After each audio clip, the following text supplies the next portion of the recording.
আজকে সকাল সকাল গেলাম মধ্যমগ্রাম স্টেশনে। বাড়ি থেকে বেরিয়েছিলাম এসপ্ল্যানেডে যাওয়ার জন্য। সকাল সকাল স্টেশনে গিয়ে একটু পরোটা তরকারি খেলাম, তারপর ট্রেনে করে সোজা দমদম। দমদমে নেমে যাই মেট্রো স্টেশনের দিকে, সেখানে গিয়ে একটু বসলাম, তারপরেই মেট্রো চলে আসলো। মেট্রো করে সোজা এসপ্ল্যানেড থেকে বাইরে বেরিয়ে মিয়া মোড় থেকে কিছু খেয়ে নিলাম। বাইরে এসে দেখি এসপ্ল্যানেডের একটা দোকানও খুলিনি, কারণ গেছিলাম অনেকটা সকাল সকাল।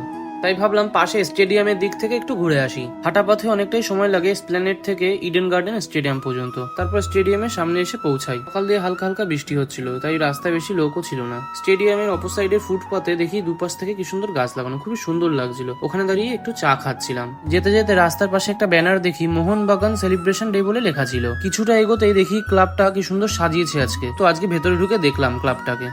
ভেতরে ঢুকে দেখলাম ক্লাবের মাঠটা হেভি সুন্দর, আর আজকে ক্লাবের প্রতিষ্ঠা দিবস ছিল, এই জন্যই ক্লাবটাকে এত সাজানো গোছানো হয়েছিল। ফেরার পথে একটু এসপ্ল্যানেডে জুতোর দোকানে কেনাকাটা করলাম। তারপর মেট্রোতে সোজা উঠে দমদম, তারপর ট্রেনে উঠে আস্তে আস্তে বাড়ির দিকে ফেরলাম ছোলা মাখা খেতে খেতে। ভিডিওটা ভালো লাগলে লাইক কমেন্ট ফলো, দেখা হচ্ছে নেক্সট ভিডিও।